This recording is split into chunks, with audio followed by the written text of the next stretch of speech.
बिस्मिल्लाहिर्रहमानिर्रहीम, अस्सलाम वालेकुम, सुबह खैर। आप देख रहे हैं एक्सप्रेसो, मैं हूं हिनाद और मैं हूं अली अनीक सैयद। उम्मीद आप खैर वाफियत से होंगे जनाब। हम ये भी उम्मीद करते हैं कि आपका वीकेंड बहुत अच्छा गुजरा होगा। और वीकेंड पर हम तवक्को यही करते रहे कि मौसम खुशगवार रहेगा, लेकिन पहला स्पेल जो था मानसून का वो काफ़ी कमज़ोर रहा है। अब दूसरे स्पेल की पेशगोई की गई है और बताया जा रहा है कि 10 जुलाई तक जो है ये दूसरा स्पेल जो है बरसेगा और कल से बारिशें देखने को मिलेंगी। आज से वैसे अली, और अभी जो लाहौर का मौसम है वो काफ़ी बेहतर है। कहीं कहीं बूंदाबांदी भी हुई है, हवा चल रही है। जब मैं आई थी तो उस वक्त तो अच्छी खासी ज़बरदस्त किस्म की हवाएं चल रही थी। अब का मुझे नहीं पता क्योंकि हम स्टूडियो से बैठे खुशगवार हो गए, लेकिन कल से आपको बाकायदा मैदानी इलाकों में भी बारिशें होती हुई दिखाई देंगी। लेकिन उसके साथ साथ फिर एनडी में इंतबाह भी कर देता है कि लैंडस्लाइडिंग का खदशा है। आप पहाड़ी इलाकों में जाने से पहले एडवाइजरीज को ज़रूर देखें। इसके अलावा आप देखें फीफा फीवर जारी है और बहुत बड़े अपसेट हो रहे हैं। और अब जो लेटेस्ट अपसेट था वो नॉर्वे की जानिब से था, जिन्होंने 5 बार की आलमी चैंपियन जो थी टीम ब्राज़ील उसको हरा दिया। बहुत बड़ा अपसेट था। अर्लिंग जो उनके हॉलैंड वो छाए हुए हैं, दोनों गोल उन्होंने दागे हैं और कमाल के एक बड़े स्टार की तरह उभर कर सामने आ रहे हैं। जिस तरह से मेसी हैं, रोनाल्डो है, नॉर्वे के अर्लिंग हॉलैंड ने अपनी जगह अपना मकाम वैसे बनाना शुरू कर दिया। और अच्छा, इंग्लैंड वर्सेस मैक्सिको की भी बात कर लेते हैं। मतलब वो भी कोई जबरदस्त किस्म का मुकाबला रहा था।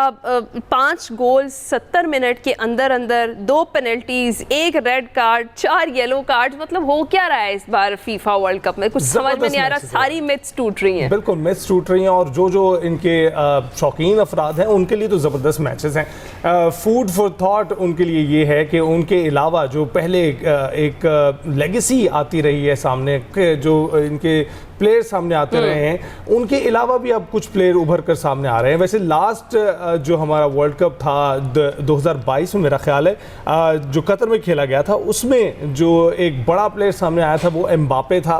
और फ्रांस की जानिब से खेले गए मैचेस में उनकी परफॉर्मेंस देखने वाली होती थी। अब नॉर्वे में मेरे अपने फेवरेट भी अर्लिंग जो हैं हॉलैंड ही हैं और उनकी जो परफॉर्मेंस है वो अपनी जगह पर, जो उनका स्टाइल है वो अपनी जगह पर लोग सेलिब्रेट। अच्छा, एक और नेमार के फैंस के लिए बुरी खबर है कि प्री क्वार्टर फाइनल में जो शिकस्त हुई है उसके बाद जो ब्राज़ील के स्टार प्लेयर हैं नेमार, उन्होंने अपनी रिटायरमेंट का ऐलान कर दिया है और उन्होंने बाय बाय कह दिया है। तो ये उनके फैंस के लिए कोई ज़्यादा अच्छी खबर नहीं है। चले जनाब, ये तो फीफा फीवर था जिसका हमने थोड़ा सा आगाज़ में जिक्र किया, तफसील से भी बात करेंगे। अब ज़रा बात कर लेते हैं ईरान के साबिक supreme leader Ayatollah Ali Khamenei की नमाज जनाजा के हवाले से, जो कि अदा कर दी गई है। और तेहरान में मुसल्ला इमाम खुमैनी में 100 से ज़ायद ममालिक के वफूद की मौजूदगी में अक़ीदत और एहतराम के साथ शहीद supreme leader Ayatollah Syed Ali Khamenei की नमाज जनाजा अदा की गई। ईरानी मीडिया के मुताबिक नमाज जनाजा आयतुल्लाह जाफ़र सुबहानी ने पढ़ाई। साबिक सुप्रीम लीडर अली ख़ामेनी के 3 बेटे मिसम, मसूद और मुस्तफ़ा ख़ामेनी नमाज जनाजा में पहली सफ़ में मौजूद थे, वो दिखाई दिए। जबकि जो उनके चौथे बेटे हैं और ईरान के मौजूदा रहबर आला हैं मुश्तबा ख़ामेनी, वो मौजूद नहीं थे। ईरानी सदर Masoud Pezeshkian, speaker Mohammad Baqir Ghalibaf, आला हुकूमती और अस्करी शख्सियात समेत 100 से ज़ायद ममालिक के जो वफूद थे, जैसे जिक्र किया मैंने, वो शरीक हुए। आज साबिक सुप्रीम लीडर को खिराज अक़ीदत पेश करने के लिए तेहरान में जुलूस निकाले जाएंगे। 7 जुलाई की शाम क़ुम से साबिक रहबर आला की मैयत इराक़ के शहर नजफ़ पहुँचाई जाएगी। 8 जुलाई को नजफ़ में मकामी वक्त के मुताबिक सुबह 6 बजे और करबला में दोपहर 4 बजे खिराज अक़ीदत पेश करने के लिए फिर जुलूस निकाले जाएंगे। और 9 जुलाई को आयतुल्लाह सैयद अली ख़ामेनी को शमाल मशरक़ी शहर मशहद में हज़रत इमाम रज़ा के रोज़े के अहाते में सुपुर्द खाक कर दिया जाएगा। उधर ईरानी आर्मी चीफ का कहना है कि आयतुल्लाह ख़ामेनी के कत्ल के जिम्मेदार अंजाम से नहीं बच सकेंगे। शहीद सुप्रीम लीडर ने इज़्ज़त, आज़ादी और कौमी वक़ार का रास्ता मुतय्यन किया।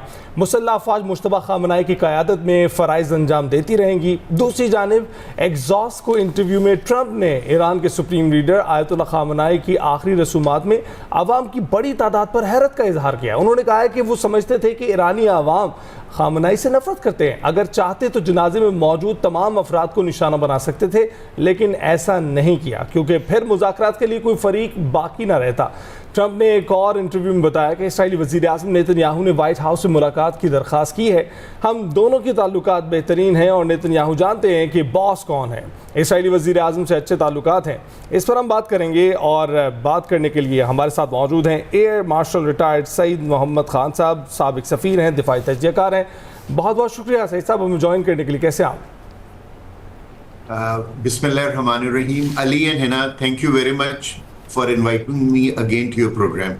सईद साहब, जिस तरह से अभी हमने बात की कि कितने बेहतरीन तरीके से रहबर आला की जो आखिरी रसूमात हैं वो अदा की गई, 100 से ज़ायद ममालिक के वफूद शरीक हुए, और जो इस सिचुएशन में जो ट्रंप का बयान था उसको आप कैसे देखते हैं? क्योंकि आगाज़ से हमें पता है कि जब ये जंग शुरू हुई थी तो ये एक आम ये तासुर देने की कोशिश की जा रही थी कि शायद ईरानी अवाम जो है वो खुश नहीं है अपने रहबर आला से और वो उनके अगेंस्ट बाहर भी निकल आएगी, लेकिन वो जो अजम्पशन थी अमेरिका की गलत साबित हुई और अब वो ज़्यादा बेहतर तरीके से खुलकर जो है ना उनकी गलती उनके ऊपर आया हुई। जिस तरह सदर ट्रंप ने कहा कि वो समझते नहीं थे कि इतने सारे लोग उनके हक में बाहर निकलेंगे। है ना, ईरान ने आयतुल्लाह अली खामनाई के इस जनाजे को एक बहुत बड़े पब्लिक स्टेटमेंट बना दिया है ईरान की तरफ से।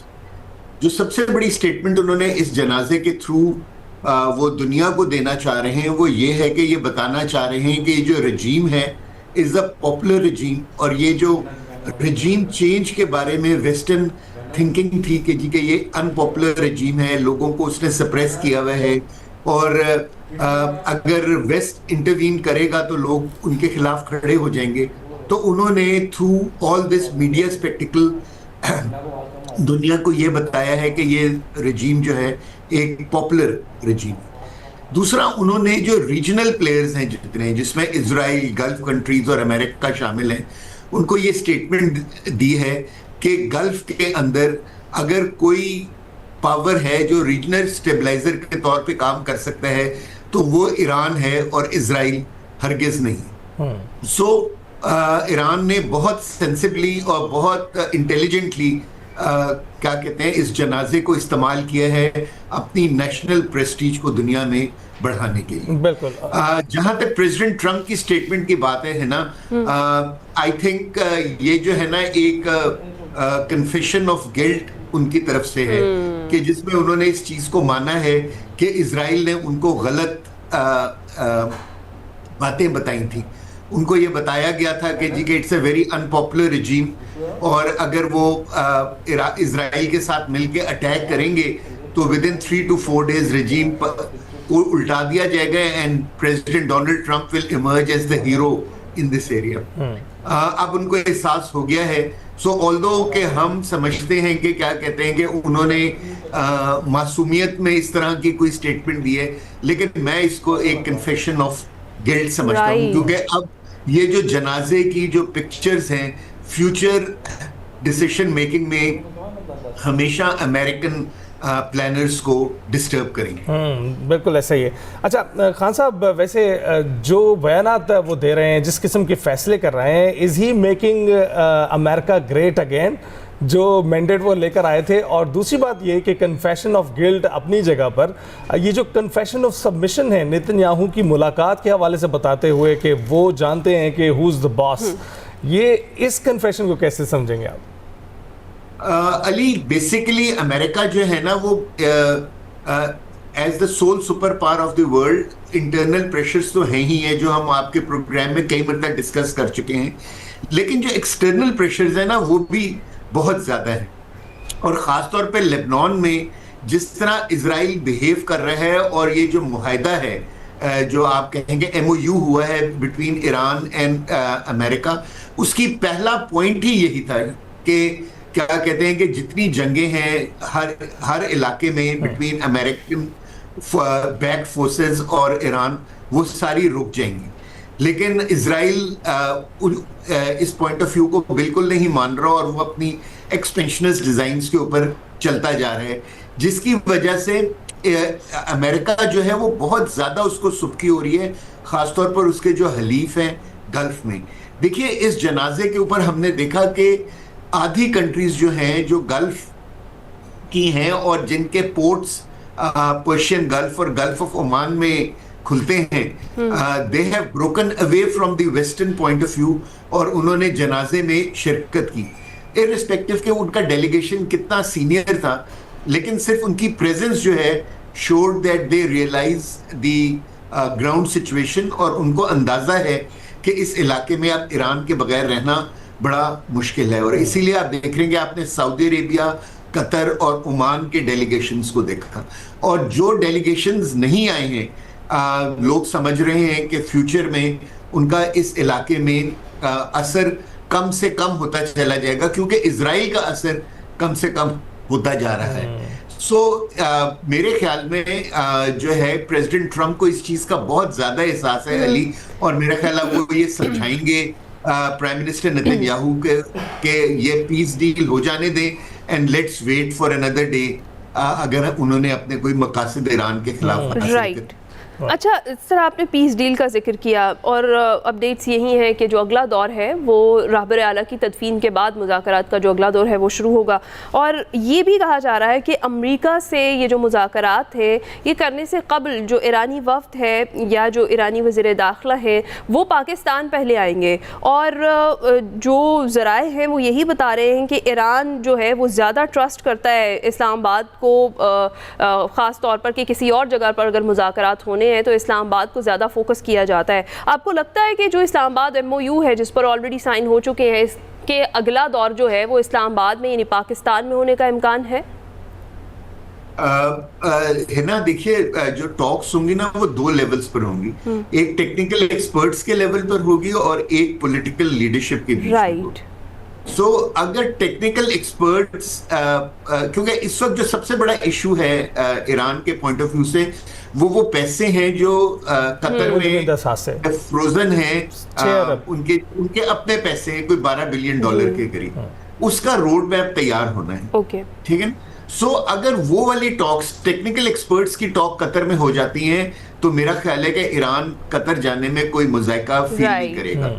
लेकिन अगर पॉलिटिकल टॉक्स होनी है जिसमें सीनियर लीडरशिप आनी है, जैसे बालिकाफ साहब ने आना है, या क्या कहते हैं वाइस प्रेसिडेंट JD वैंस ने आना है, तो ईरान ने शो कर दिया है कि उनको कतर के ऊपर ट्रस्ट नहीं है।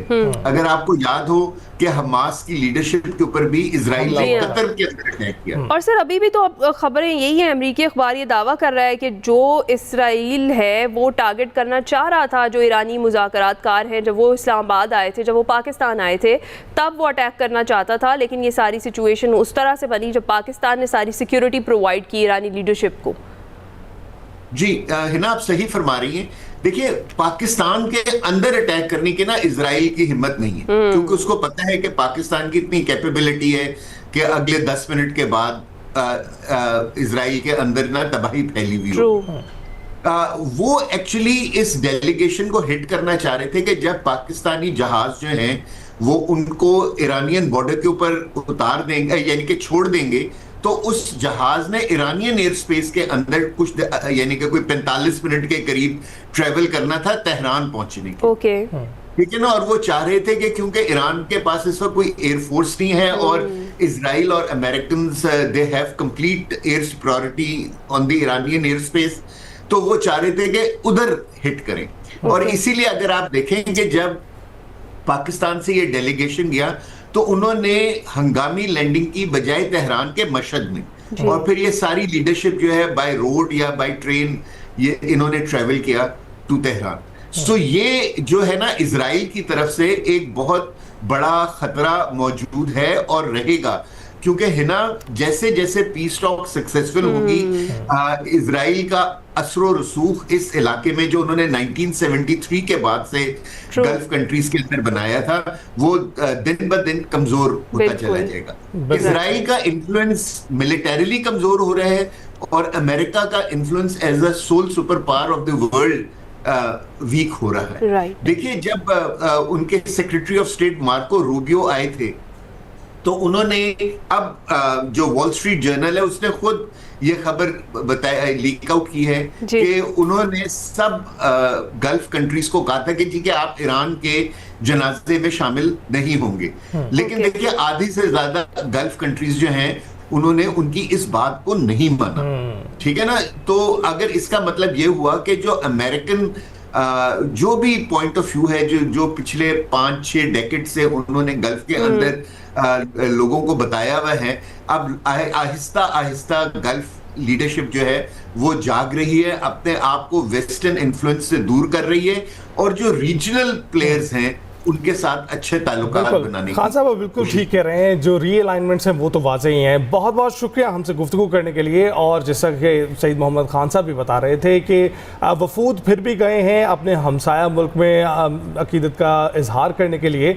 ये बताता है कि रेजिस्टेंस जो चेंज है उसको रेजिस्ट जो है वो किया जाता है, लेकिन वो कुछ वक्फे के लिए ही हो सकता है। उसके बाद जो रीअलाइनमेंट्स हैं वो वाज़ेह होना शुरू हो जाते हैं, जिसमें हमें दिखाई दिया कि सऊदी अरब, कतर और ओमान के जो वफूद है वो पहुँचे और उन्होंने अकीदत का इजहार किया है। तो इस वक्त देखते हैं सिचुएशन आगे बढ़ते हुए कि क्या रुख इख्तियार करती है और अगले मुज़ाकरात में टेक्निकल ग्राउंड्स पर कहाँ तक पेशरफ्त होती है। ब्रेक के बाद हासिल होंगे।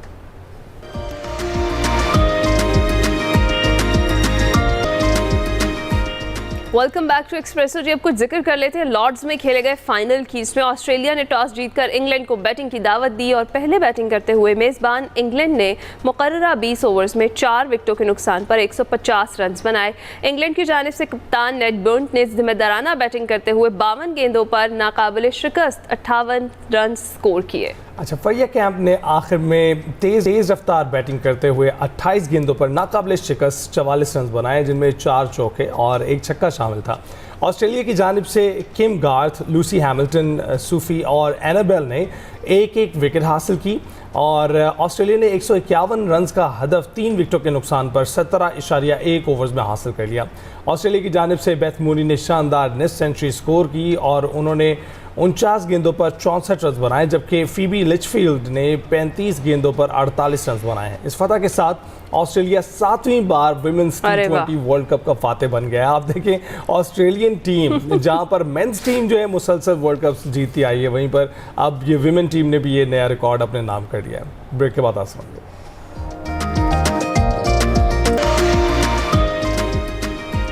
Welcome back. हम फाइट की बात करते हैं। जो फाइट स्पोर्ट्स है वो सिर्फ ताकत का नाम नहीं है, बल्कि हिम्मत, नज़्म-ओ-ज़ब्त, ज़हनी मजबूती, हर लम्हे दुरुस्त फैसले करने का फ़न, उसका इम्तिहान, ये रिंग में उतरने वाला ही जानता है। हर फाइटर जानता है कि एक ही पंच या एक ही गलती पूरे मुकाबले का नतीजा बदल सकती है। इसलिए कामयाबी उन्हीं का मुकद्दर बनती है जो दबाव में भी खुद पर काबू रखते हैं। और आज हमारे साथ मौजूद हैं फ़िलीपींस में कॉम्बैट चैम्पियनशिप जीतने वाले पाकिस्तानी फ़ाइटर मज़हर महसूद। मज़हर आलमी सतह पर मिक्स मार्शल आर्ट्स के मुकाबलों में पाकिस्तान का नाम रोशन करने के बाद अब कॉम्बैट फाइट्स में भी नई तारीख रकम कर रहे हैं और आइंदा UFC में भी पाकिस्तान की नुमाइंदगी का इरादा रखते हैं। कॉम्बैट चैंपियनशिप में उनका मुकाबला फ़िलीपींस के एक मजबूत और तजर्बाकार फाइटर से हुआ। फाइट इब्तिदा से ही इंतहाई सनसनीखेज रही और दोनों फाइटर्स ने भरपूर महारत, जारहाना अंदाज और बेहतरीन तकनीक का मुजाहरा किया। लेकिन मज़हर जो है वो सुरखरू हुए। इस वक्त हमारे साथ मौजूद हैं। बहुत बहुत शुक्रिया मज़हर हमें ज्वाइन करने के लिए। गुड मॉर्निंग, कैसे हैं आप? जी गुड मॉर्निंग, मैं ठीक, आप कैसे हैं? अल्हम्दुलिल्लाह। मज़हर, सबसे पहले तो आपको हम मुबारकबाद देंगे और ये बताइए कि फ़िलीपींस कॉम्बैट चैम्पियनशिप में ये जो आपका पार्टिसिपेशन का एक्सपीरियंस था कैसा रहा, कितना चैलेंजिंग था? Thank you so much. सबसे पहले तो मैं एक्सप्रेस न्यूज़ का आई एम वेरी ग्रेटफुल कि वो हमेशा ही कवरेज देते हैं जो मेरी फाइट होती है और जो भी इवेंट्स होते हैं। तो I am very thankful to you guys. और इसके अलावा जो फिलीपींस में ये इवेंट था, इसमें ये MMA का इवेंट था और अल्हम्दुलिल्लाह बहुत अच्छा रहा था और पाकिस्तान का जो परचम है वो सबको रहा। और इसमें यह कि फाइट में जो थर्ड राउंड था उसी में मैंने नॉकआउट कर दिया था, तो अल्हम्दुलिल्लाह इस समय जीत गया था। बिल्कुल। मज़हर, सबसे पहले ये बताइएगा कि आपकी जर्नी स्टार्ट कहाँ से होती है? आप जो है मिक्स मार्शल आर्ट्स में आते कैसे हैं? बहुत ही ख़तरनाक किस्म की स्पोर्ट्स है ये। जी अच्छा, मिक्स मार्शल आर्ट्स में देखें जितने भी हमारी कॉम्बैट गेम्स है, वेदर इट इज कराटे या बॉक्सिंग या किक बॉक्सिंग, जितने भी हैं ये बेसिकली इसका मिक्सचर है। तो मेरी जो बेसिक्स है वो ताइक्वांडो ही। तो ताइक्वांडो की बेस पे उसको कंबाइन करना बाकी चीज़ों के साथ, लाइक बॉक्सिंग और इसके अलावा जो ग्रैपलिंग है वो मैंने सीख के ये 3 साल पहले ही मैंने इसको इनकॉर्पोरेट किया था ताइक्वांडो के अंदर। उसी का मुझे एडवांटेज हुआ था। अक्सर जो फाइटर होते हैं उनकी जो किक्स होती हैं वो उस तरह नहीं होती जिस तरह मतलब ताइक्वांडो या कराटे वाले फाइटर्स के थे। तो उस चीज़ का मुझे काफ़ी एडवांटेज होता है। और जो चीज़ मतलब मुझ पे लैक हो रही थी, जो बॉक्सिंग या ग्रैपलिंग है, वो मैंने सीखी 3 साल। तो इस चीज़ का मुझे ये एडवांटेज है। कुछ इवेंट्स मैंने पाकिस्तान में खेले और उसके बाद जो बाहर खेले, तो उस चीज़ का मुझे ये एडवांटेज है कि मेरी डिस्टेंस जो था वो मुझे ताइक्वांडो की वजह से मुझे एडवांटेज मिला। राइट अच्छा मज़र ये बताइएगा कि इस स्पेसिफिक फ़ाइट के लिए आपने कितनी देर तक प्रिपरेशन की, कितने अरसे से आप तैयारी इसकी कर रहे थे? दूसरा ये कि ये जो कॉम्बैट फ़ाइट्स होती हैं ये आम जो रवायती ताइक्वांडो है उससे किस तरह डिफरेंट होती है? जी बिल्कुल, अगर हम ताइक्वांडो की बात करें तो इसमें आपके सेंसर्स लगे होते हैं, लाइक चेस्ट पे, और आपने सेफ्टी के लिए गार्ड्स पहने होते हैं, और लाइक सारा कुछ ना आपके शीन आर्म्स होते हैं। लेकिन एमएमए जो इसमें दो कैटेगरी जो देखें, मैच्योर होती है, एक प्रो होती है। मैच्योर में भी आपकी सेफ्टी होती है, लाइक हेड गियर और उसके अलावा शीन आर्म्स भी आपने पहने होते हैं। लेकिन अगर आप प्रो में खेलते हैं तो प्रो में ये कोई भी चीज़ नहीं है। तो इस तरह ये ताइक्वांडो से बेसिकली डिफरेंट है। इसमें आप थ्रू आउट द ईयर जो है इसमें 2 या 3 से ज्यादा फाइट्स नहीं कर सकते, लेकिन जो ताइक्वांडो है उसमें सेफ्टी ज्यादा है, आप मल्टीपल गेम्स में पार्टिसिपेट कर सकते हो। जहाँ तक तैयारी का ताल्लुक है वो इसकी मैं तो हमारी तैयारी तो सारा साल रहते हैं, जिसके साथ साथ मैं जॉब भी कर रहा हूँ, अभी देखेंगे मैं ऑफिस में, तो ये है तैयारी तो सारा साल चलती है। बिल्कुल मज़र, आपस में यूं बात करना और फिर रिंग में उतर कर अपने हरीफ को देखना, दो बहुत ही मुख्तलिफ एक्सपीरियंसेस हैं। आपका जब हरीफ रिंग में उतरा तो हमने देखा कि वन साइडेड मैच था। आपने क्या देखा सामने वाले हरीफ में जो आपने बिल्कुल उसको चित कर दिया और बिल्कुल आप डोमिनेंट दिखाई दिए रिंग में? जी बिल्कुल, इसमें ये हमारी स्ट्रेटेजी थी कि जिससे हमारी फाइट होती है तो पहले ऑब्जर्व करते हैं कि उसके वीक पॉइंट्स कौन से, तो on the basis of in weak points हम बेसिकली प्ले कर रहे हैं कि हम कोई इस तरह की चीज करें कि हम बेसिकली डोमिनेंट रहें। तो ये है कि हम उस फाइट के पहले वीडियोस वगैरह और टेक्निक्स फाइट्स देखते हैं, ऑब्जर्व करते हैं, उसके बाद हम इस राइट अच्छा मज़र ये बताएं कि पाकिस्तान में जो कॉम्बैट स्पोर्ट्स हैं इनको दरपेश मेजर जो मसाइल हैं वो कौन कौन से हैं जो आपके ख्याल में कि वो दूर हो जाएं तो फिर हम मज़ीद आगे जा सकते हैं?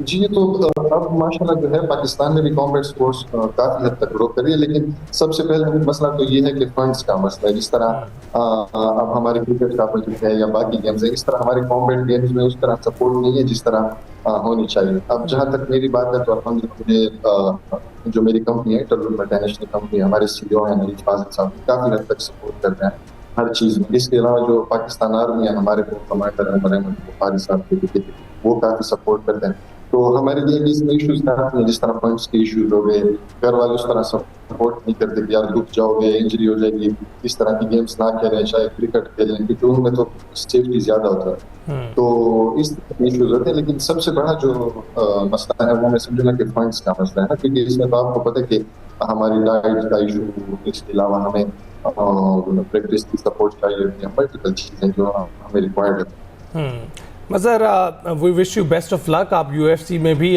जो है शमूलियत इख्तियार करने की जो है पूरी कोशिश कर रहे हैं। इंशाल्लाह आप उसमें भी जाएंगे, उसी तरह से नाम रोशन करेंगे और इंशाल्लाह जिस तरह से अभी तक फंड्स का मसला हल होता आया है आगे भी हो जाएगा। बहुत बहुत शुक्रिया हमसे गुफ्तगू करने के लिए। कॉम्बैट फाइटर से हम आपकी बात करवा रहे थे। अभी ब्रेक पर जाएंगे।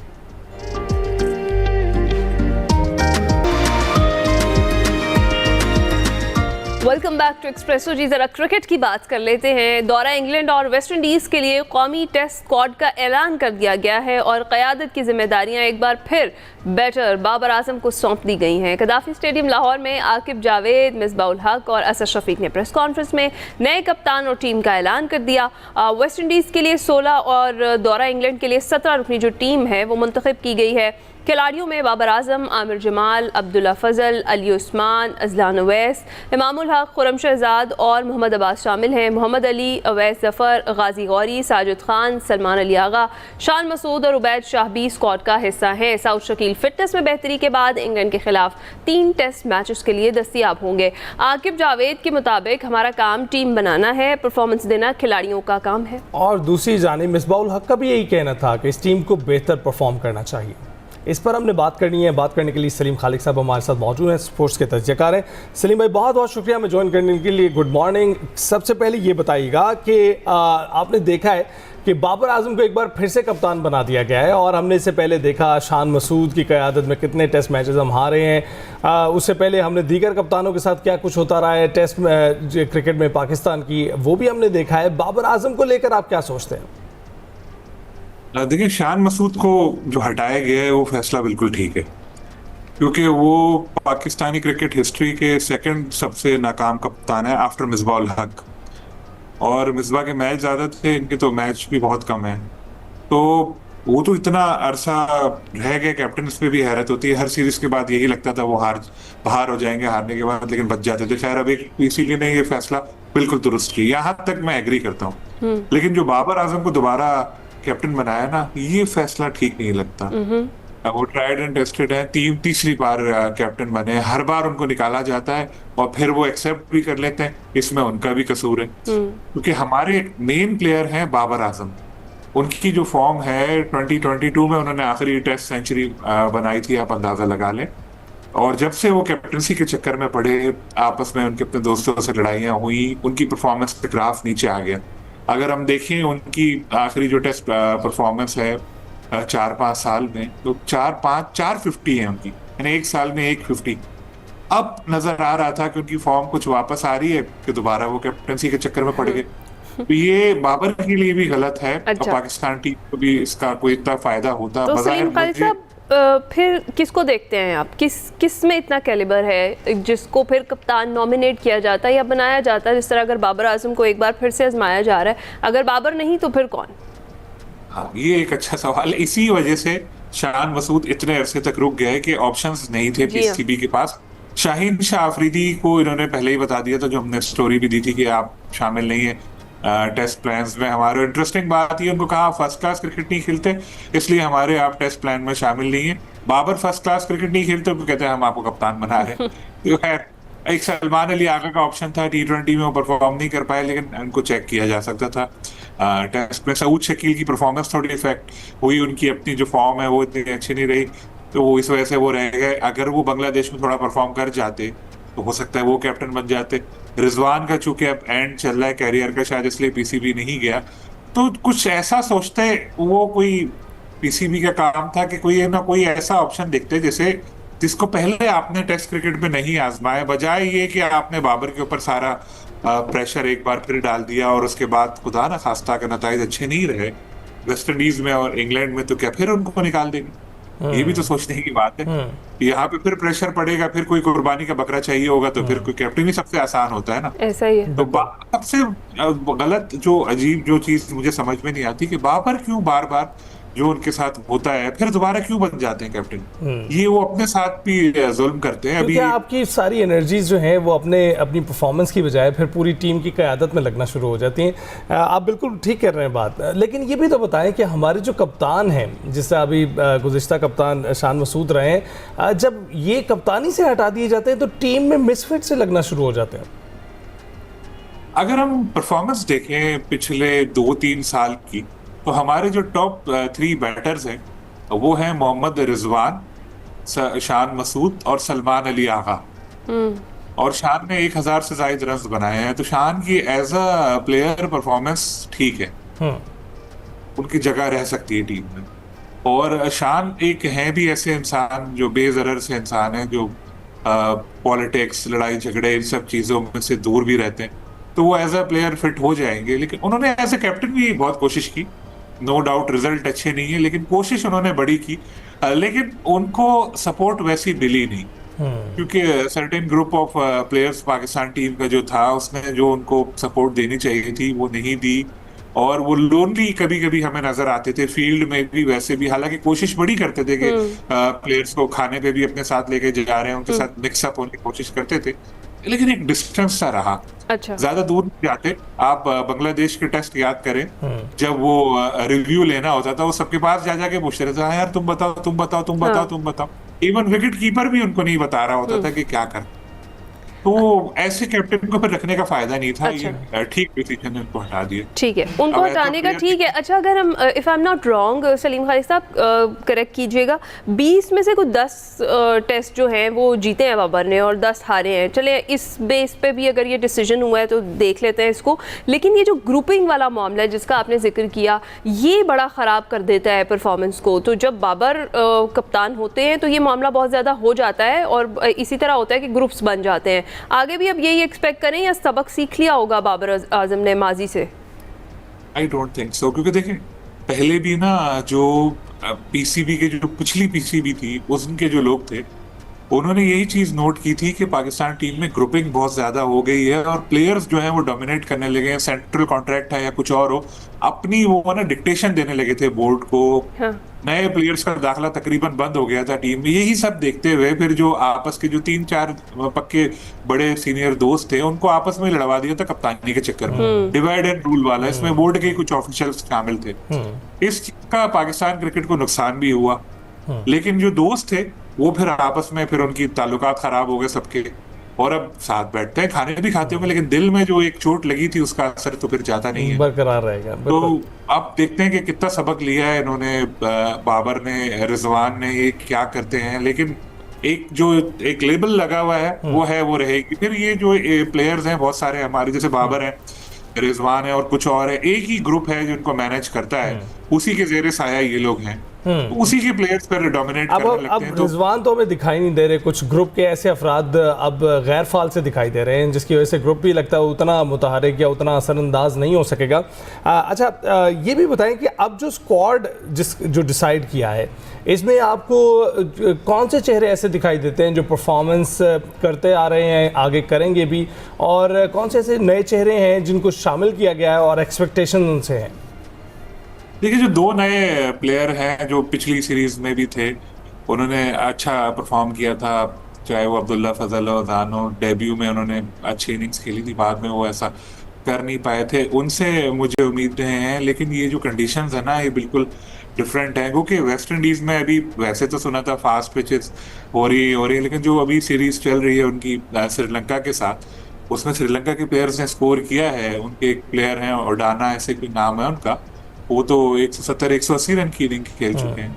फिर तो ऐसा नहीं है कि हमारे प्लेयर भी वहां जाके बिल्कुल परफॉर्म नहीं कर पाएंगे, लेकिन इंग्लैंड में जरा थोड़ी मुश्किल हो सकती है प्लेयर्स। लेकिन है हमारे पास, बाबर के ऊपर बड़ी जिम्मेदारी होगी। सलमान अली आका टेस्ट में अच्छा खेलते हैं, खामी उनकी है कि वो 50-60 को बेहतर समझ के उसके बाद फिर उनकी जो परफॉर्मेंस है वो फिर उसमें रह जाते हैं। अब सलमान को ये सोचना पड़ेगा कि भाई 50-60 काफी नहीं है, मुझे आगे जाना है। इमामुल हक है, उनको भी परफॉर्म करके दिखाना पड़ेगा। शान को अपने आप को प्रूफ करना पड़ेगा कि देखो जी, मुझे कैप्टनसी से हटाया, लेकिन मैं प्लेयर इतना अच्छा हूँ कि मैं कुछ भी कर सकता हूँ। कुछ हम यही सोचते हैं, उम्मीद करते हैं कि जो आप कह रहे हैं वैसे दुरुस्त साबित हो और हमारे प्लेयर्स वाकई ये सोच कर खेलें। बहुत शुक्रिया सलीम खालिद साहब हमारे साथ मौजूद थे, क्रिकेट पर बात कर रहे थे। अभी ब्रेक पर जाएंगे।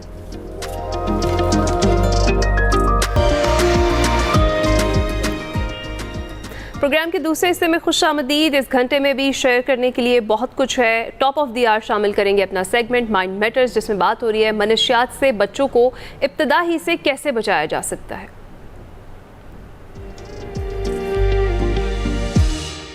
अस्सलाम वालेकुम नाज़रीन, मैं वकार अहमद और आप देख रहे हैं माइंड मैटर्स। मंशियात के हवाले से हमने मुख्तलिफ सेगमेंट्स किए, मंशियात का इंसान कैसे शिकार होता है। हमने एक अहम सेगमेंट जो है इस हवाले से भी किया कि जो मंशियात होती हैं, ये मंशियात की कास्ट जो है, ये मंशियात की कीमत जो है, ये इंसान को गरीब नहीं करती। इस तरह तो बहुत सारे बिलियनर्स हैं, वो 800 साल तक भी वो मंशियात से इस्तेमाल करते रहें, उनके पैसों में कोई फ़र्क नहीं पड़ेगा। वो बिलियनर्स कैसे तलाश होते हैं, वो बिलियनर्स कैसे कोड़ी कोड़ी के मोहताज होते हैं, कैसे वो अपनी सारी बिजनेस एम्पायर्स जो हैं वो सारी ख़त्म कर देते हैं। उसकी वजह मंशियात की कास्ट नहीं है, कीमत नहीं है, मंशियात के ज़ेर असर फ़ैसले हैं। ये वो फ़ैसले हैं जो कि आपको तबाह करते हैं, बर्बाद करते हैं। आज का जो सेगमेंट है ये हमारा इस मौजू पे है कि जो बच्चे हैं उनको शुरू से ही ऐसी तरबियत कैसी दी जाए, क्योंकि हमने एक और मौजू पे भी बात की थी कि मंशियात जो है उसकी तरफ इंसान राग़िब ही क्यों होता है। और सिर्फ मंशियात नहीं है, डिफरेंट आइडियालॉजीज़ हैं, मंशियात हैं, इस तरह की बहुत सारी और चीज़ें हैं जहाँ इंसान पनाह लेता है। किस चीज़ से पनाह लेता है? क्योंकि ऐसी मीनिंगलेस लाइफ और इस तरह की मकसदियत से आरी जब चीज़ होती है तो वहाँ पे एक खला और एक एम्प्टीनेस को फिल करने के लिए वो इन मुख्तलिफ़ चीज़ों की तरफ जाता है, फ़िलोसॉफ़िकल सुसाइड करता है, बहुत सारे मामले। लेकिन यह हमारा आज का जो काम है वो सिर्फ बच्चों के हवाले से जानना है कि जब भी हम मंशियात के बारे में बात करते हैं तो अक्सर हमारी तवज्जो इस वक्त जाती है जब मसला संगीन हो चुका होता है। यानी अब जब बच्चा नशे का आदी बन जाए या बच्चा किसी नशे की तरफ चला जाए या बच्चा बचपन से उसकी तरबियत ऐसी हो कि बड़े हो कि उसके अंदर इम्कान ज़्यादा रहे कि वो नशे की तरफ जाए, तो फिर ख़ानदान के लिए परेशानी ही परेशानी है। अब जब इलाज की ज़रूरत पड़ रही हो, लेकिन शायद इससे भी ज़्यादा अहम सवाल ये है कि हम अपने बच्चों को इस रास्ते पर चलने से पहले कैसे महफूज रख सकते हैं। अक्सर वालिदैन ये समझते हैं कि नशा सिर्फ बुरे बच्चों का मसला है, लेकिन हकीकत इससे कहीं ज़्यादा पेचीदा है। मंशियात अच्छे और बुरे बच्चों में कोई तमीज़ नहीं करती, उसमें कोई फ़र्क नहीं रखती। वो तन्हाई, वो तजस्सुस, वो दबाव, वो जज्बाती खला, वो गलत सोहबत के रास्ते, किसी भी रास्ते, इस तरह के रास्ते वो ज़िंदगी में दाखिल हो सकती है। तो बच्चों को महफूज रखने का पहला कदम खौफ पैदा करना नहीं है, बल्कि ताल्लुक़ पैदा करना है। और वो ताल्लुक़ जो है वो कितना मजबूत हो सकता है, ये ताल्लुक़ जो है पेरेंटिंग और बच्चों का, ये बहुत ज़्यादा ओवर द टाइम कमज़ोर हुआ है। ये हमारे सामने हुआ है और इसकी बहुत सारी वजह मोबाइल है और ये तमाम इस तरह के गैजेट्स हैं, जिसकी वजह से अब उनके पास टाइम नहीं है। बट वालिदैन के पास अगर वो किसी सवाल का जवाब देते भी हैं, अगर वो थोड़ा सा टाइम देती भी हैं बच्चों को, तो वो बड़ी गैर मुनक़सिम सी तवज्जो होती है। वो अपना काम भी जारी रखना चाहते हैं साथ, अगर वो उनकी अम्मी किचन में काम कर रही हैं तो वो काम भी जारी रखना चाहती हैं और साथ अधूरा सा एक जवाब भी देना चाहती हैं। वालिद जो है वो ख़बरें भी साथ साथ सुनना चाहते हैं और साथ साथ बच्चों की अगर कोई बात है, ये हम बात नहीं करते। क्वालिटी टाइम से मुराद होती है कि गैर मुनक़सिम तवज्जो, जिसमें आप मोबाइल रख लेते हैं, जिसमें आप टीवी बंद कर देते हैं, जब आप कुछ भी नहीं कर रहे बच्चे की सतह पे आ जाते हैं। और तब अगर उस बच्चे को आपने एक आधा घंटा भी दे दिया तो वो बहुत बहुत ज़बरदस्त टाइम होगा। सो तहकीक जो है, या मुख्तलिफ स्टडीज़ हैं, रिसर्च स्टडीज़ हमें बताती हैं कि जिन बच्चों का अपने वालिदैन के साथ मजबूत एक इमोशनल बॉन्डिंग होती है, ताल्लुक़ होता है, वो ख़तरनाक रवैयों में निस्बतन कम मुब्तला होते हैं, बहुत कम मुब्तला होते हैं। उसका मतलब ये नहीं है कि वालिदैन हर वक्त जो है वो नसीहत करते रहें, बल्कि यह है कि वो बच्चों की बात सुने, उनके दोस्तों, उनके खौफ, उनकी खुशियों, उनकी उलझनों में दिलचस्पी लें। अब इस पर हमने एक सेगमेंट किया था कि आपका बच्चे के साथ ताल्लुक़ कितना मजबूत है। इसका एक पैमाना बहुत सादा है। बच्चा आपसे अपनी स्टोरीज़ कितनी शेयर करता है, ये नहीं वो जो गली की स्टोरीज़ हैं, जो उसकी दोस्तों की स्टोरीज़ हैं, वो कितनी शेयर करता है। लेकिन वो उतनी ही शेयर करेगा और बाद में भी अब ज़िंदगी में वही प्रपोर्शन रहेगा जितनी आपने उसके साथ स्टोरीज़ शेयर की, जितनी आपने बचपन में उसकी स्टोरी सुनने के लिए वक्त निकाला। आपके पास क्योंकि बच्चे की स्टोरी सुनने के लिए वक्त नहीं, आप समझते थे ये क्या बचकाना बातें, ये बच्चों की, इस तरह करके आप साइड पे हो जाते थे। तो वो जो साइड पे हो जाते थे तो बच्चा आहिस्ता आहिस्ता वो जो स्टोरीज़ हैं, वो जो शेयर करते हैं वो दूसरे बच्चे, उनके साथ उसकी बॉन्डिंग ज़्यादा मजबूत होती चली जाती है। और खुदा न खास्ता अगर सोसाइटी में ऐसा अफराद हों, और वो बहुत सारे ऐसे लोग होते हैं जो बच्चों की इस कमज़ोरी को समझते हैं और उसका फ़ायदा उठाते हैं। वो ये समझते हैं कि ये लोग जो हैं वो हमारे हमदर्द हैं, जो हमारी स्टोरी सुन रहे हैं, हमारी कहानियाँ सुन रहे हैं, और उसमें वो अपने कई मकासद जो हैं वो हल कर लेते हैं। इस तरह का जो तबका होता है, वो चाहे मंशियात फ़रोश है या कोई जिनसी हवाले से, किसी भी हवाले से, कोई इस तरह का जो लोग होते हैं जो गली में होते हैं, मुख्तलिफ माशरे के अंदर होते हैं। अब जब बच्चों की बात नहीं सुनते तो वो बच्चों की बात सुनते हैं। बच्चा जो है वो ये समझता है कि ये हमारे एक इमोशनल बॉन्डिंग है। सो एक बच्चा मंशियात की तरफ इसलिए नहीं जाता कि उसे नशा पसंद है, इसलिए कि उसे कहीं और कबूलियत नहीं मिल रही होती। अगर घर में उसे इज़्ज़त, मोहब्बत और तवज्जो मिले तो वो बाहर गलत जगहों पर उसकी तलाश क्यों करेगा। हमारे माशरे में वालिदैन अक्सर इस मौजू पर बात करने से हिचकिचाते हैं। वो समझते हैं कि पता नहीं नशे का जिक्र करने से शायद बच्चे के जहन में तजस्सुस पैदा होगा। आपको मालूम है कि हमारा जो चाइल्ड अब्यूज़, ये जो सेक्शुअल अब्यूज़ है वो कितना ज़्यादा है, और इसके हवाले से हम बात करने से हिचकिचाते हैं बच्चे के साथ, और उसी वजह से वो बच्चा जो है वो कितनी बड़ी सफरिंग में चला जाता है। वो सफरिंग सोसाइटी को कबूल है, वो सारी चीज़ें, लेकिन इस पे बात करना जो है वो किसी पत्नी फाशी के ज़ुमरे में आ जाता है, या क्या बात नहीं करनी। बच्चा जो है, हमारे जितने भी हैं वो सफ़र करते हैं। सो हकीकत इस जो है वो क्या होती है, अगर हम बात नहीं करेंगे तो मालूमात का जो खला है वो या तो सोशल मीडिया पर करेगा, या वो दोस्त या वो सोसाइटी का वो तबका, वो चाहे जराइम पेशा तबका है, वो करेगा, या गलत ज़राए से पुर होगा। सो बच्चों से उम्र के मुताबिक खुल कर बात कीजिए, उन्हें सिर्फ डराने के बजाय ये समझाइए कि मंशियात जो है वो दिमाग या जिस्म पर कैसे असरअंदाज होती है, कैसे फ़ैसले करने की सलाहियत मुतासर करती है, कैसे एक वक्ती तजर्बा बाज़ औक़ात मुस्तकिल मसला बन जाता है। तीसरी बात, निगरानी और एतमाद के दरमियान में तवाज़ुन कायम करना है। बच्चों को मुकम्मल आज़ादी भी नुकसानदेह हो सकती है और ज़रूरत से ज़्यादा कंट्रोल भी। सो वालिदैन को ये जानना चाहिए कि उनके बच्चे किन दोस्तों के साथ वक्त गुजारते हैं, कहाँ जाते हैं, ऑनलाइन किस किस्म का जो वो मवाद है मुतासर हो रहे हैं, किस किस्म का मवाद देख के। और ये निगरानी जासूसी टाइप की शक्ल इख्तियार न करेंगे, आप बिल्कुल जासूस बन जाएँ। आप जब बच्चों के हवाले से आपकी कंसिडरेशंस होती हैं, बच्चों के हवाले से आप कॉन्शियस होते हैं, तो ऑटोमेटिकली आपको बहुत सारी जगहों पे वो क्लूज़ मिल जाते हैं। जासूस बनने की ज़रूरत नहीं है। क्योंकि वो अगर जासूस, आपको अच्छे जासूस तो होंगे नहीं और आप पकड़े जाएंगे, और उसके बाद वो जो एतमाद का रिश्ता है ना, वो बहुत शदीद मुतासिर हो जाएगा। चौथी बात जो है वो ये है कि बच्चों को ज़िंदगी में जो मकसद है, मसरूफ़ियत है, वो बहुत ज़रूरी है। उसमें खेल हैं, किताबें हैं, फ़नून लतीफ़ा है, टूरिज़म, सियाहत में बच्चों को ले जाएं, उनको ट्रैकिंग करवाएं। तो अब जो सबसे अहम चीज़ है वो वॉलंटियर यानी रज़ाकाराना सरगर्मी है। जब आप हुंज़ा जाते हैं तो आप पहाड़ देख के तो आ जाते हैं, तो वहाँ पे जो नीचे सैकड़ों जो बच्चे रज़ाकार की वर्दी में इतने अच्छे काम कर रहे होते हैं, वो आपको क्यों नज़र नहीं आते? वहाँ से ये चीज़ें भी तो सीख के आया करें। ये वो सरगर्मियाँ हैं, साइंसी मशागिल हैं, साइंस के साथ बहुत सारे ऐसी चीज़ें हैं जो कि बहुत ही खूबसूरत हैं।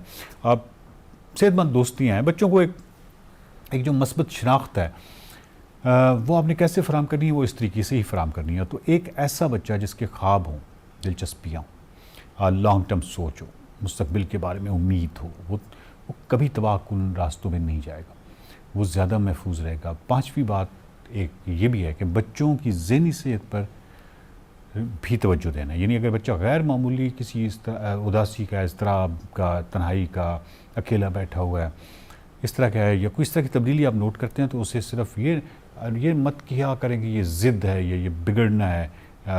ये जो ज़िद्द और बिगड़ना, ये तमाम चीज़ें हम कहते हैं ना, फलां बच्चा बहुत ज़िद्दी है, ये है ही ऐसा, ये जो है ही ऐसा वाला मामला ना, ये बड़ा ख़तरनाक है। जो बच्चा जो है वो ज़िद्द है, उसके बहुत सारी वजूहात होती हैं, वो आप ज़रा जानने की कोशिश कीजिए। बहुत सारे बच्चे जो हैं, आपने देखा होगा कि रिश्तेदार जब आपके घर आते हैं तो वो बच्चे जो हैं वो ज़िद्दी से, अपने ही बच्चे ज़िद्दी से हो जाते हैं, और वो अब इंसान को बड़ा अजीब सा लगता है कि ये अच्छे भले होते हैं, और जब कोई रिश्तेदार आते हैं तो हमारी नाक क्यों कटवा देते हैं। उसकी वजह ये होती है कि जब वो रिश्तेदार आते हैं, आप उनके साथ गुफ्तगू में महव हो जाते हैं, बच्चे जो है वो, छोटे बच्चे जो हैं वो इनसिक्योरिटी फील करते हैं कि शायद ये वालिदैन जो हैं, अगर आपने उससे पहले उनको ये सिक्योरिटी फराहम कर रखी हो, बहुत ज़्यादा आपकी अच्छी बॉन्डिंग हो, उनके अंदर एतमाद हो, वो अपना खेलते रहेंगे, फिर उनको कोई परवाह नहीं होगी। लेकिन आप ऑलरेडी उनको कोई वक्त नहीं देते, और ऊपर से रिश्तेदार आ रहे हैं और आप उनसे सारी तवज्जो आप उनकी तरफ चली गई है, एग्जैक्टली उस वक्त बच्चा जो है वो गिलास तोड़ेगा या कुछ ना कुछ करेगा। वो गिलास तोड़ने की वजह यह है कि वो तवज्जो अपनी तरफ करने की वजह से, और जब वो आप सोचेंगे वो एक डिस्ट्रक्शन की जानिब चला जाता है कि किसी भी तरह, चाहे मुझे इसके नतीजे में 2 थप्पड़ ही पड़ जाए, मुझे बस तवज्जो मिले। तवज्जो इतनी अहम चीज़ है। यही जज्बाती मसाइल जो हैं वो बाद में जो मंशियात के इस्तेमाल की बुनियाद बनते हैं। तो ज़रूरत पड़ने पर माहिर नफ्सियात हैं और काउंसलिंग है, उससे इन चीज़ों से हिचकिचाहट नहीं होनी चाहिए। और सबसे अहम बात यह है कि बच्चे वो नहीं सीखते जो हम उन्हें कहते हैं, बल्कि वो सीखते हैं जो हमें करते हुए देखते हैं। अगर घर का माहौल एहतराम है, उसमें बर्दाश्त है, उसमें शाउट नहीं है, उसमें दयानतदारी है, उसमें जज्बाती तवाज़ुन है, उसमें सखीपन है। आप लोग आते हैं ना आपके दरवाजे पे, ऐसे लोग होते हैं जो रोज़मर्रा में जब, यानी एक ऐसा घर है जो कि एक बाहर जो सफाई करने वाला है उसको कूड़े वाला नहीं कहता, सफाई वाला कहते हैं, या उनको अंकल कहने की तरबियत देते हैं, उनकी इज़्ज़त, वो बच्चा ऑटोमेटिकली सीखेगा। ये इक़दार जो है बच्चों की शख्सियत का हिस्सा बनने लगती हैं। लेकिन अगर तनाज़ात का हल चीखो पुकार, तशद्दुद या ख़ुद यानी तबाहकुन रवैयों के ज़रिए निकाला जाए, तो बच्चे भी उन्हीं रास्तों को एक मामूल समझना शुरू कर देते हैं। मंशियात से बचाव का आगाज़ पुलिस, अदालत या बहाली के मराकज़ से नहीं होता, इसका आगाज़ घर के खाने की मेज़ से होता है, वालिदैन और बच्चों के दरमियान होने वाली गुफ्तगू से होता है, एक उस्ताद की तवज्जो से होता है, एक कोच की हौसला अफजाई से होता है, एक ऐसे मुआशरे से होता है जो अपने नौजवानों को सिर्फ कामयाबी नहीं बल्कि ताल्लुक़, मकसद और उम्मीद देता हो। क्योंकि आखिरकार बच्चों को मंशियात से महफूज रखने का मतलब सिर्फ उन्हें नहीं कहना सिखाना नहीं है, बल्कि उन्हें एक ऐसी ज़िंदगी देना है जिससे वो मोहब्बत करना सीख सकें। और जब एक बच्चे को मोहब्बत या मकसद, रहनुमाई और सुने जाने का एहसास मिल जाए, तो वो बहुत से ख़तरनाक रास्तों से खुद ब खुद दूर होना शुरू हो जाता है। देखते रहिए माइंड मैटर्स।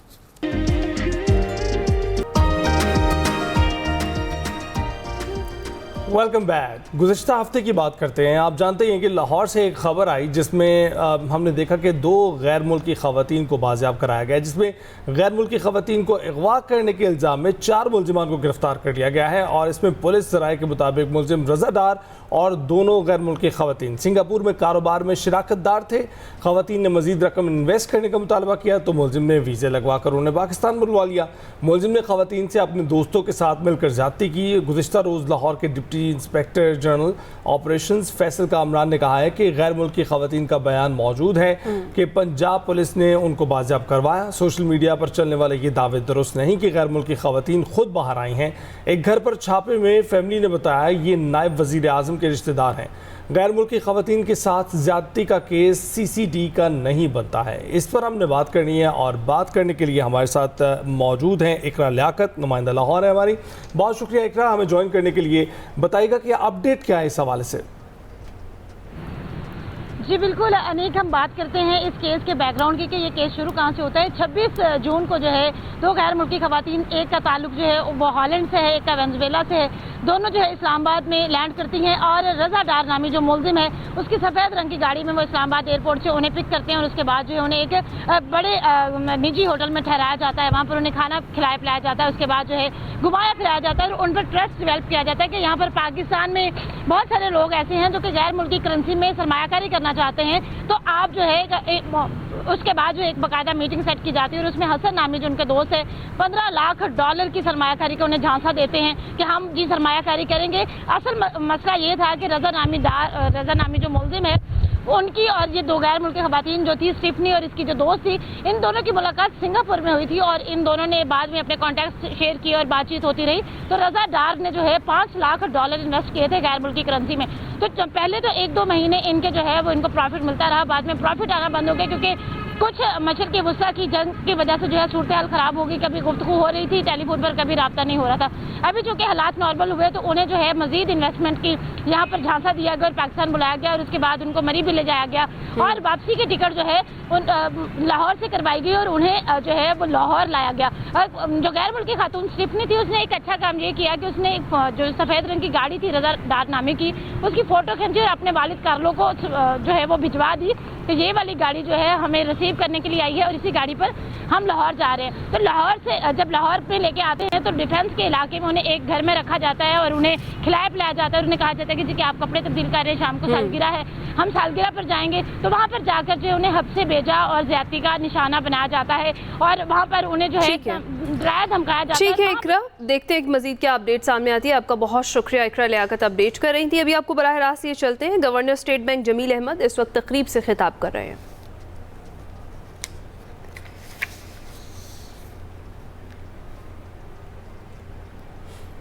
इस वक्त खिताब चल रहा था गवर्नर स्टेट बैंक का। जमील अहमद है वो बता रहे थे कि इस वक्त जो पॉलिसीज़ आ रही हैं नई, उससे जो है मज़ीद किस तरह से इन्वेस्टमेंट को अट्रैक्ट किया जा सकता है और उनको मुख्तलिफ जो है शोबों में लगाया जा सकता है। अभी हम ब्रेक पर जाएंगे, ब्रेक के बाद हाजिर होंगे।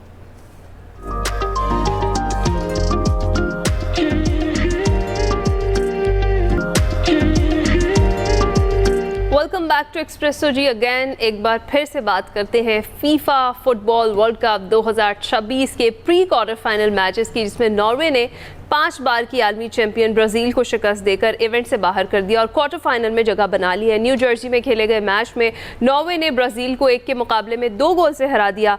मैच में नॉर्वे की जानिब से दोनों गोल एर्लिंग हॉलैंड ने स्कोर किए। पहला गोल एर्लिंग हॉलैंड ने 79वें मिनट में स्कोर किया, जबकि दूसरा गोल भी उन्होंने ही 90वें मिनट में किया। ब्राज़ील की जानिब से वाहिद गोल मैच के इख्तितामी वक्त पर नेमार जूनियर ने पेनल्टी किक पर स्कोर किया और फीफा वर्ल्ड कप में नॉर्वे से शिकस्त के बाद वर्ल्ड कप जीतने का ख्वाब टूटने पर ब्राज़ील के स्टार खिलाड़ी नेमार रो पड़े और प्री क्वार्टर फाइनल मैच में नॉर्वे के हाथों शिकस्त की वजह से वर्ल्ड कप से बाहर होने के बाद ब्राज़ील के स्टार खिलाड़ी नेमार ने रिटायरमेंट का ऐलान कर दिया। गैर मुल्की मीडिया रिपोर्ट के मुताबिक नॉर्वे से शिकस्त के बाद ब्राज़ीलियन सहाफ़ी से गुफ्तगू में नेमार ने कहा कि मैंने पूरी कोशिश की, ये सब यहाँ इसी स्टेडियम में शुरू हुआ था और मैंने यहीं इसका इख्तिताम किया। अब ये सब ख़त्म हो चुका है। 34 साला नेमार ने ब्राज़ील के लिए अपना पहला मैच 10 अगस्त 2010 को खेला, जो अमरीका के खिलाफ एक दोस्ताना मैच था और ये match east Rutherford new Jersey के स्टेडियम में ही खेला गया था। नेमार अपने बैनुल-अक़वामी करियर का इख्तिताम ब्राज़ील के सबसे ज़्यादा गोल करने वाली खिलाड़ी के तौर पर करेंगे, जिनके 80 गोल हैं। जो लेजेंडरी खिलाड़ी पीले से 3 गोल ज़्यादा हैं।